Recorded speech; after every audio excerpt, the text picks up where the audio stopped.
So let's talk to a returning caller. This is a theist, Steve, he, him from Nebraska.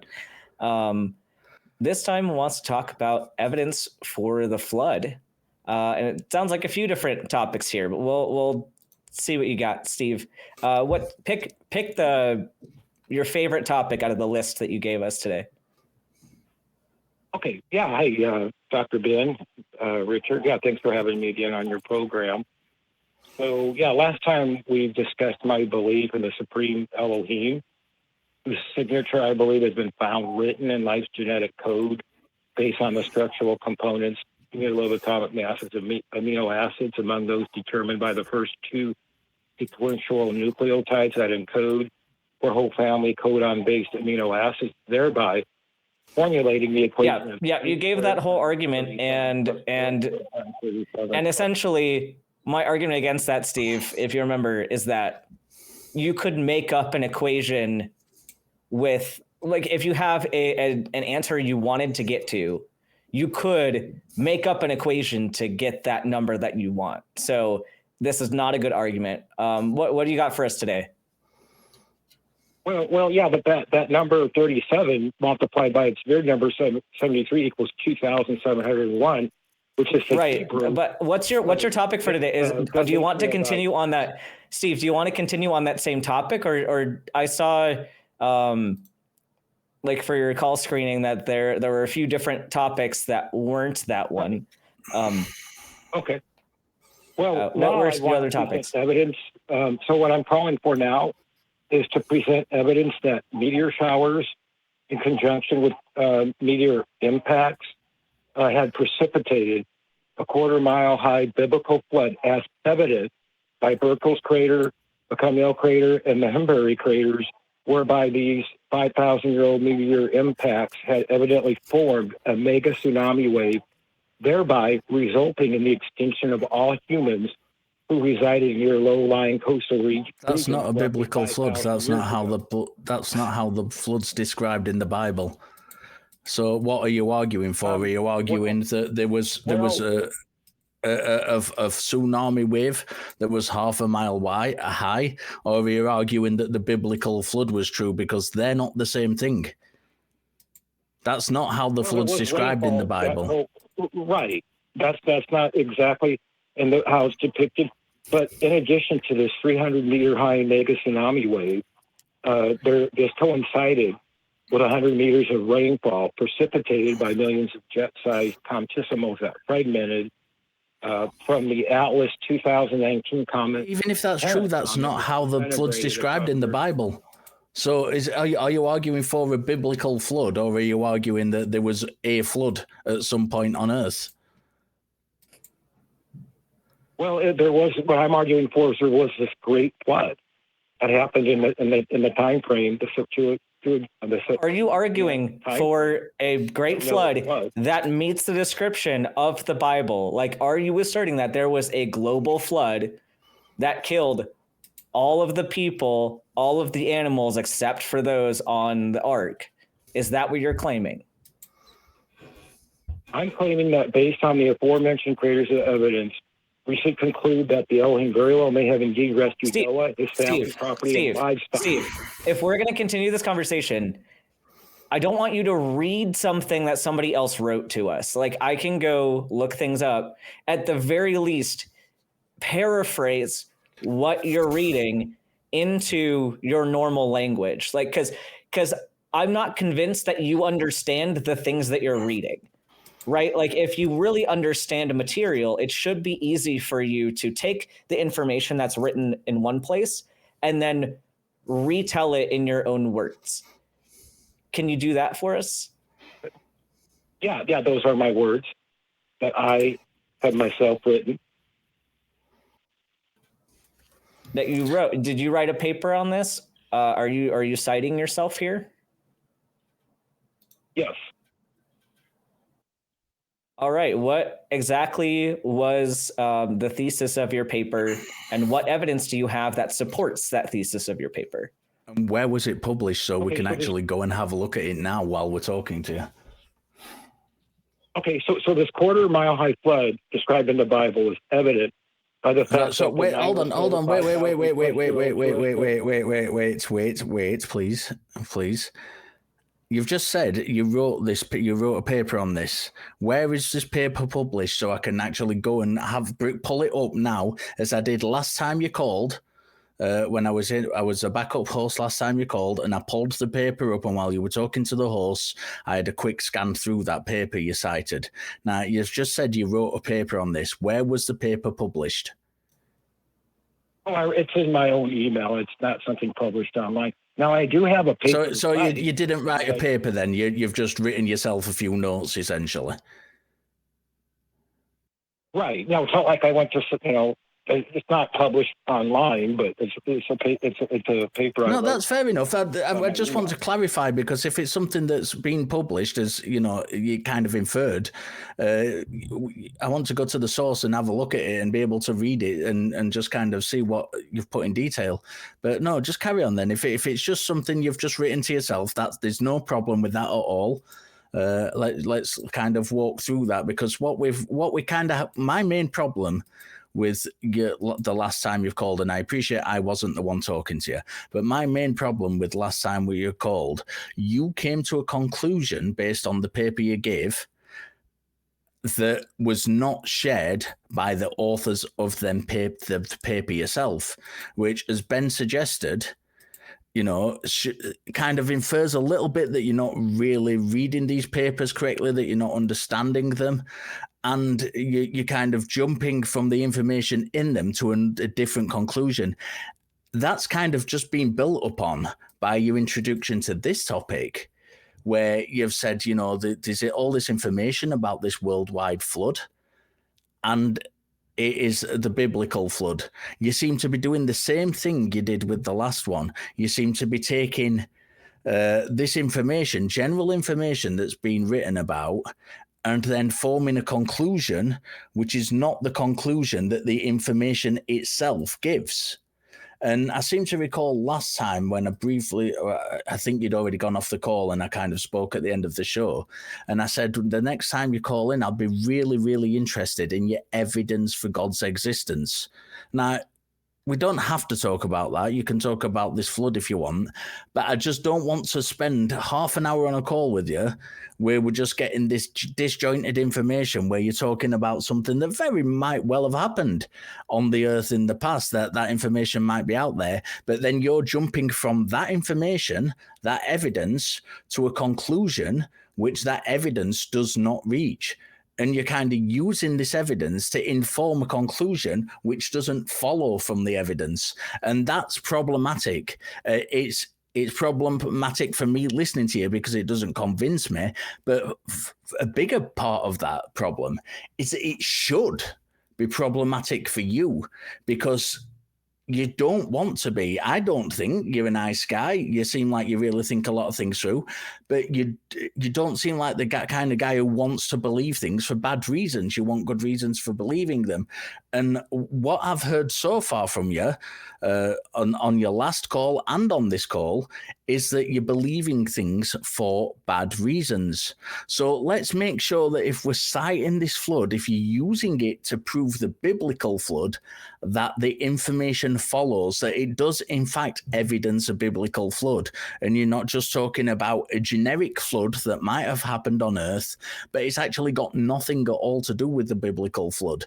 Because otherwise you don't need to be calling this show. You need to be calling a geology show and talking to them about this flood that happened.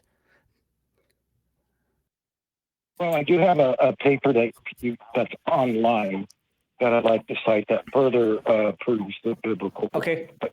What's the title of the article in the journal? Okay, so the title of this paper is Stone Age Yersinia pestis genomes shed light on the early evolution, diversity, and ecology of the plague. Why are we citing a paper on the plague? Okay, because this proves the aftermath of the Great Flood, as evident by Neolithic Y-chromosome bottleneck having resulted in the post-flood pestilence, bubonic-like plague, which nearly purged out the entire Eurasian male population. How 5,000. how specifically is the Yersinia pestis bacterium related to a flood? How are these connected at all, other than they wiped out a lot of people? Okay, because this based on this aforementioned genetic evidence, we can conclude that Elohim may very well have indeed purged all the overpopulating millennium longevity phenotypes. How does that relate to a flood? A flood would not have killed people through Yersinia pestis. I don't understand how these are at all related. How is genetic analysis related to a flood myth? Like, a flood kills people in different ways than disease does, unless you're suggesting that the flood caused the plague. But that's another like jump that you have to make, and you have to prove that as well. So how are you saying that these are related? Okay, so in the Bible, you have the quasi-immortals, the male quasi-immortals, right? They lived before the flood. A lot of men lived to be almost 1,000 years old. But after the flood, there's just genetic evidence that the male population was nearly totally wiped out. And then we don't have evidence that people lived that long back then. We don't have any evidence of that.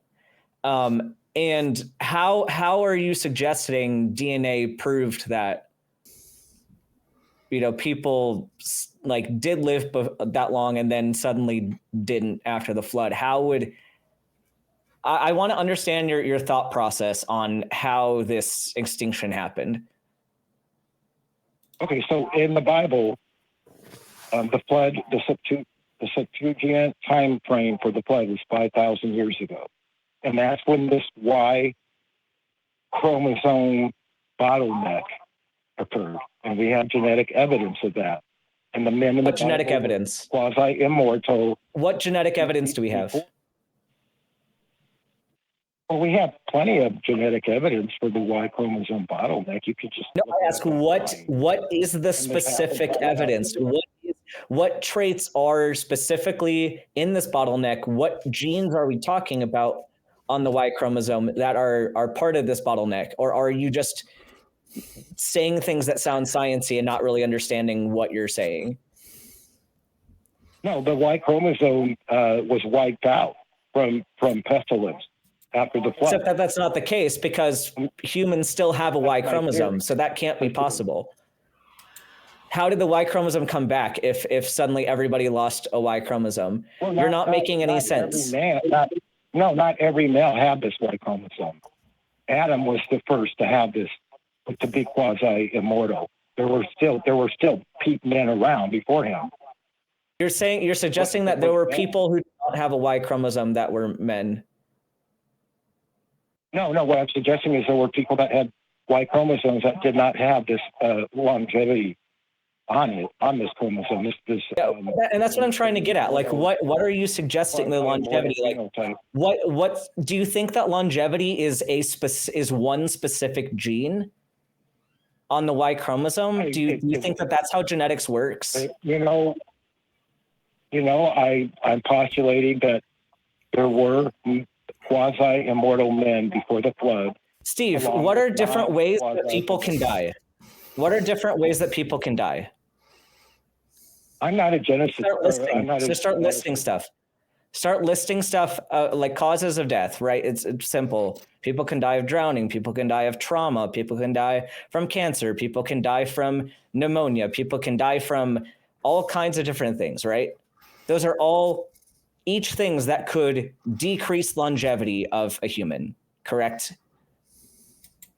Yes.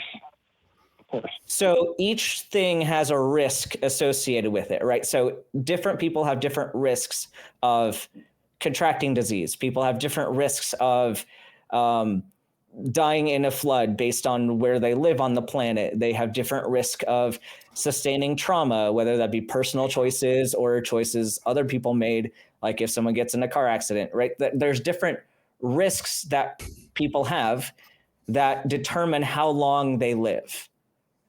Right? Would you agree with that? Sure, that makes sense, of course. So it doesn't make sense to have one single gene or one single chromosome responsible for longevity when we know that longevity is a combination of multiple different factors. Like there are many things that can influence longevity, and there are many different risk factors that can adjust, how long someone is going to live. So how could you suggest that there's, just one gene or one chromosome that's determining the longevity of these quasi-immortals? It sounds like you have a very limited understanding of the science that you're trying to say, and that surface level you're trying to make deeper inferences based on knowledge that isn't there. So I'm not a biologist, but the science people can look into this. Yeah, I know you're not a biologist because you'd be able to explain this for me. So with that being said, now that we understand that longevity is a multifactorial problem, what does that do for your argument, Steve? Well, but then the post-flood conditions too could contribute to that, certainly, I mean, that's another risk factor, right? Into the non-Eden world, yeah, that would be a factor too, of course. Yeah. Do you understand how to calculate probabilities, Steve? Yes. So you understand if somebody has a probability of contracting pneumonia, and they also have a risk factor for getting cancer, and they have another risk factor for, having a decreased lifespan or whatever. If you're trying to say that is a specific thing, you understand that you have to do the math and figure out what that individual's risk is. And so you have to take into account every single one of those factors in order to say this is somebody's, risk of a shorter lifespan or a longer lifespan. So with that being said, can you still say that the Y chromosome is solely responsible for all of these factors? Well, based on scripture, men lived almost 1,000 years. The women didn't live that long, but the men did, right? But we're not talking about.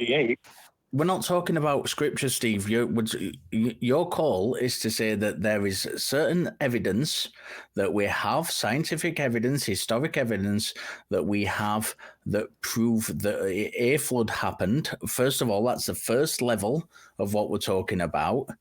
And then you've got this further layer where you say there's this bottleneck, which proves that people used to live for thousands of years, and they don't now after this bottleneck. That's the second layer. And then you're saying, and this all proves the Bible.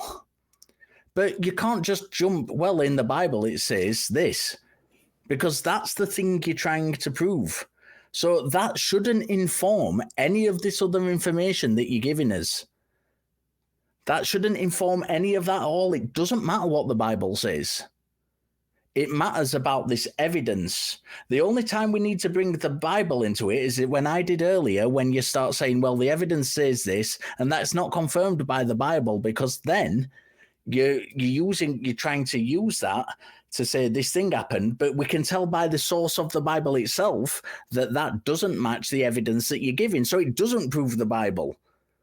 So what we need to do is just work on the evidence that you have to back the claims that you have up.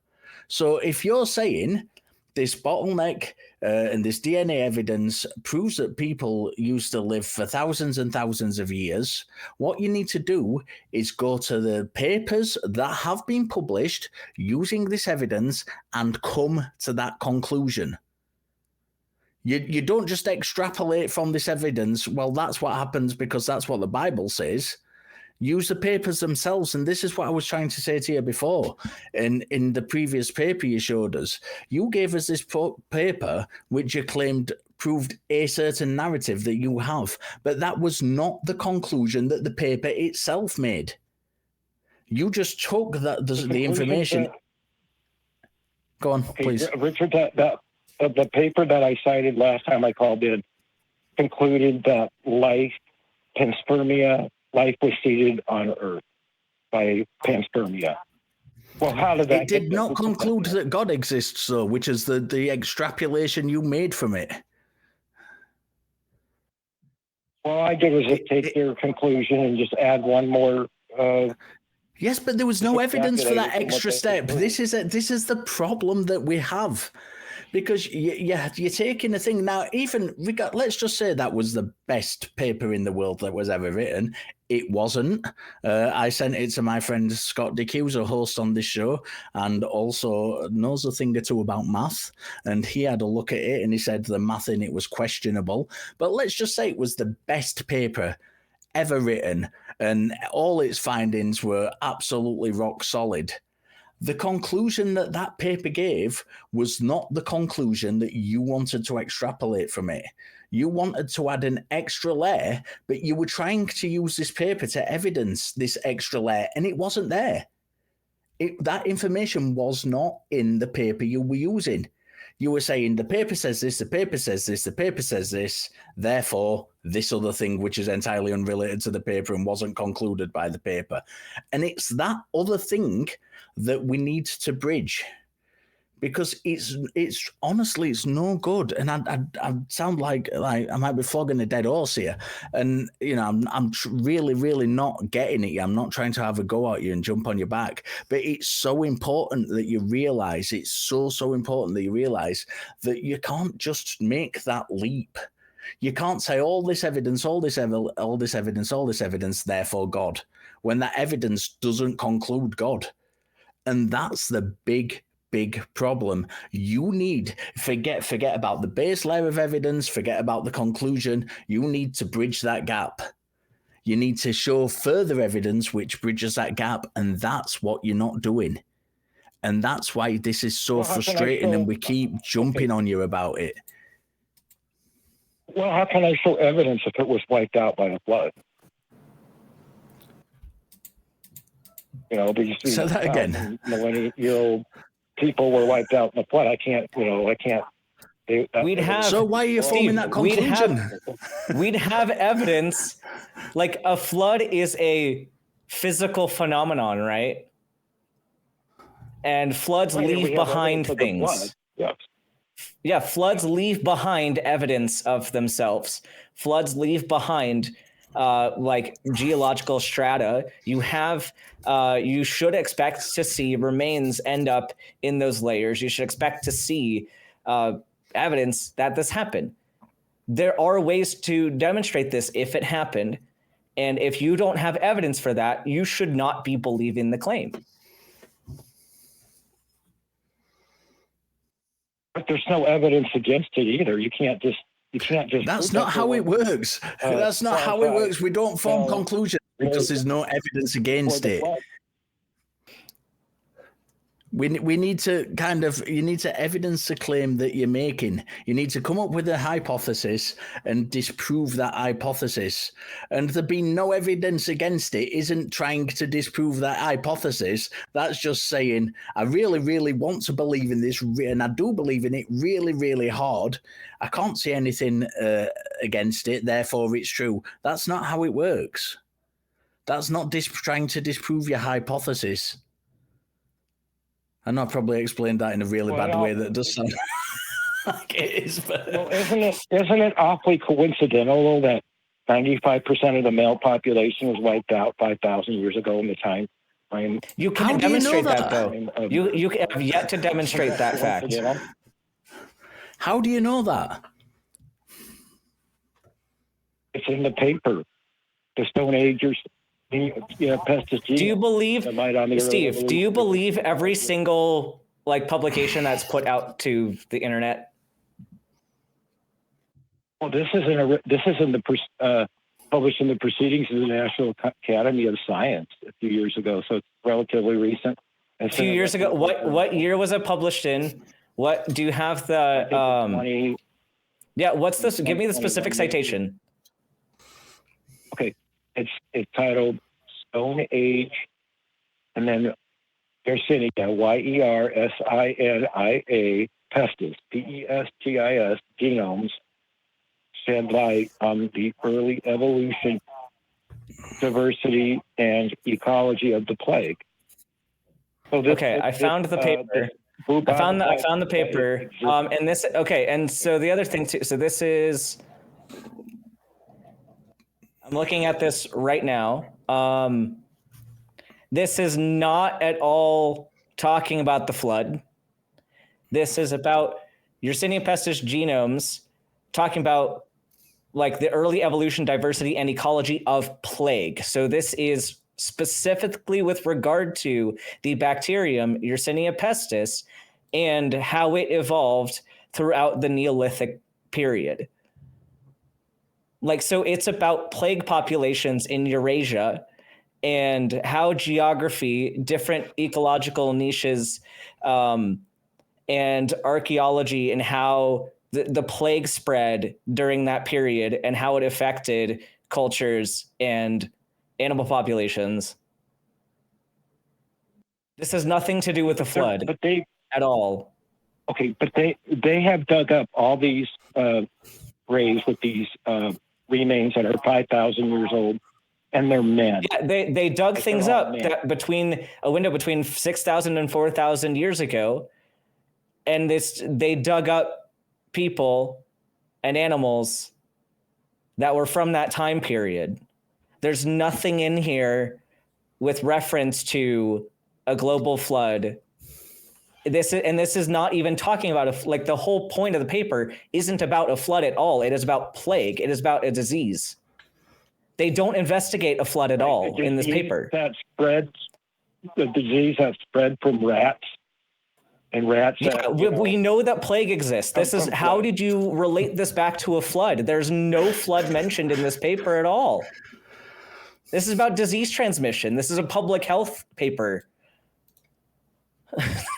Because the flood happened within that time frame, so that is a. So you are making an assertion. You're making an assertion based on what you already believe that this relates to that.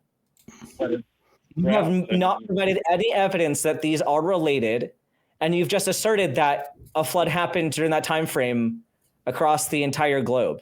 And something interesting, if you're saying that the flood happened 4,000 to 6,000 years ago, are you a young Earth creationist? Absolutely not. I am an old Earth creationist.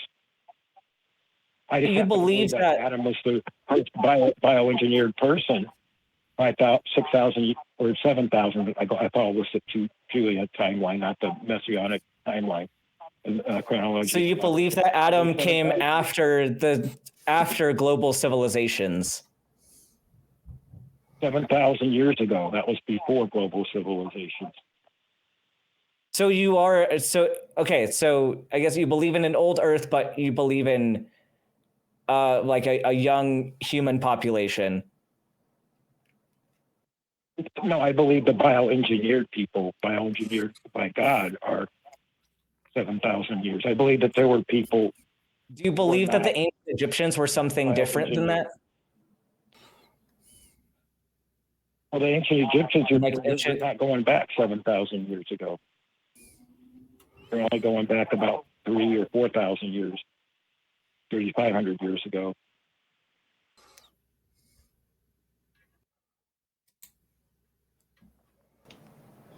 Richard, do you have any? We're still here. I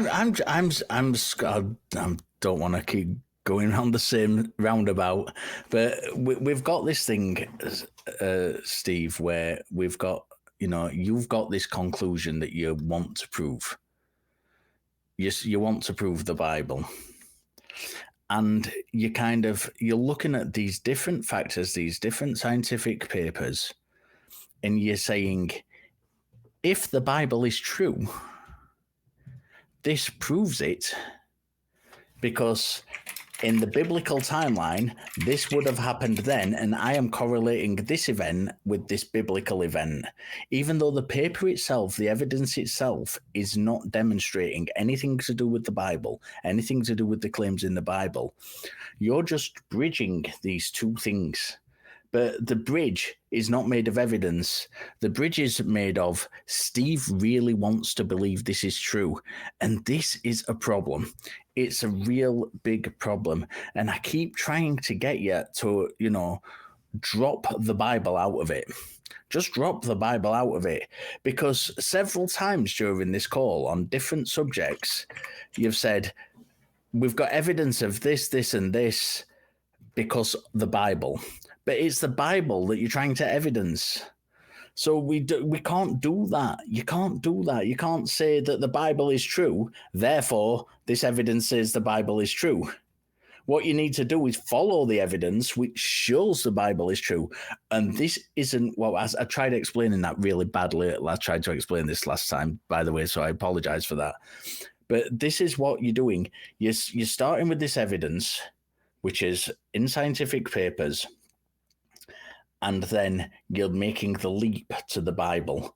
But you can't make that leap. You can't jump. You've got to build a bridge there. And you're not building a bridge there. You're just jumping. You're just wildly leaping into the dark. And it's not proving anything. It's not proving anything. You've got to remove the Bible and from the evidence itself, build a bridge. And if the bridge gets to the Bible, then all well and good. But at the minute, it's not doing. The bridge isn't going anywhere near the Bible. And to bridge that gap, instead of building a bridge of evidence, you're just taking this wild leap and saying, yes, but the Bible's over there and this is what I want. And trying to pull it towards you while you're making the leap. And it's not working. It's not proving the Bible when you're jumping to the Bible to evidence this empty space where we should have evidence to prove the Bible.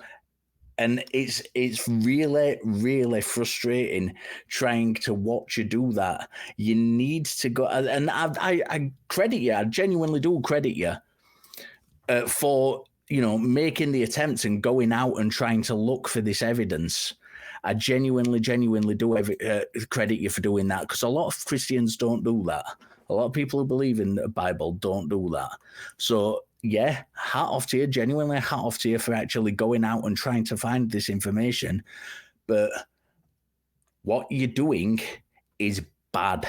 It's not good. It's not good epistemology. It's not good science, because where the evidence stops, you're still wanting to reach that conclusion. And in the 18th and 19th centuries, when there was a big surge in biblical archaeology, what we had is a lot of archaeologists who believed the Bible to be true, going out into the Middle East and looking for the evidence that the Bible is true.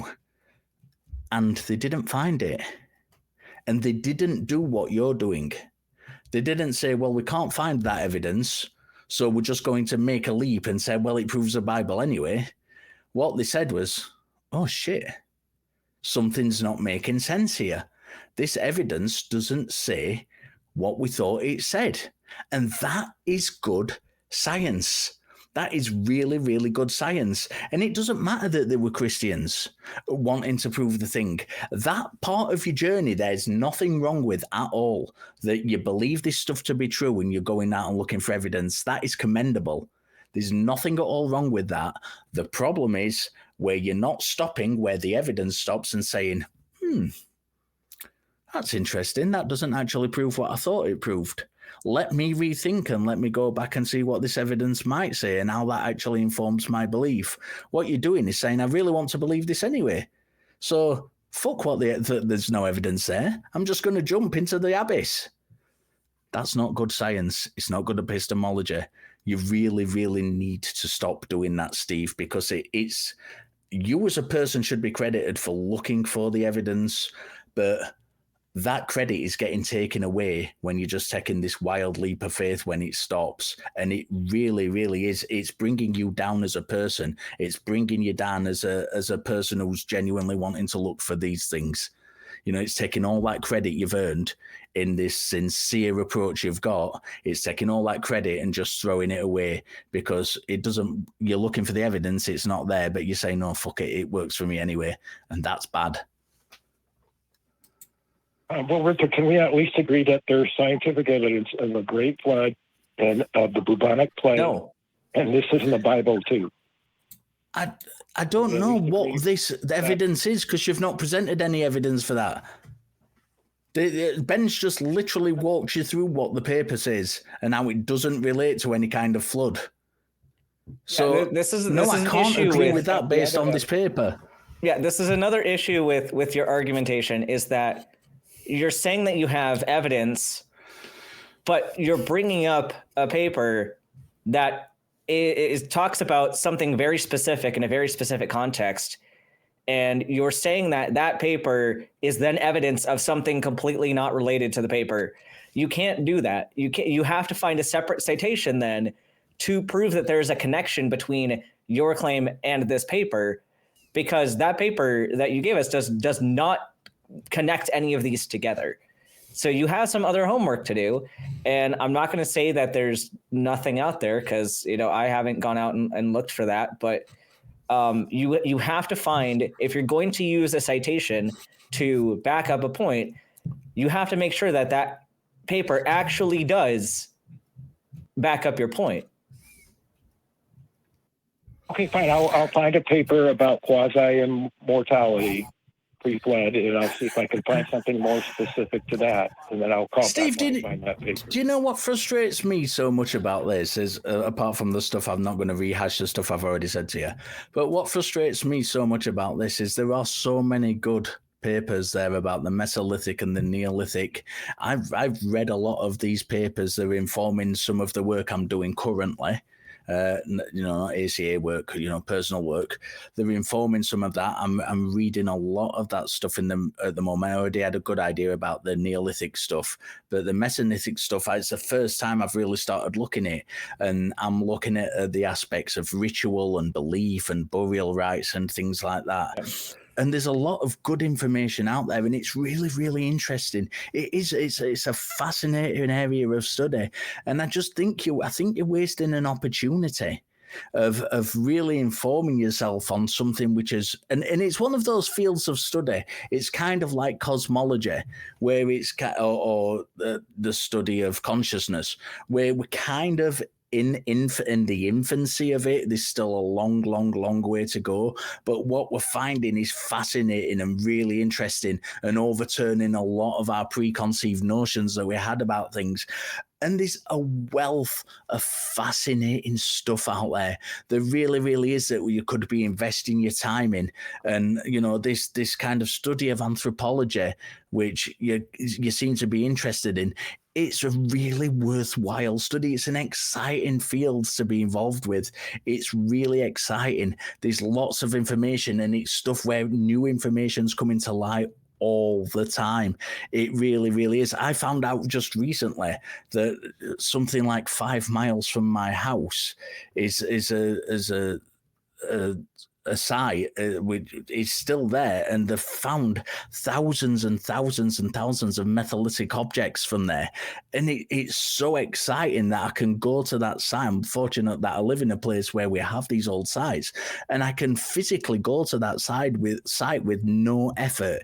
It's open access. It's not something I have to, and I can sit and I can look at it, and I can read these papers and inform me about it, and I can sit there and visualize in my mind what that landscape would have been like.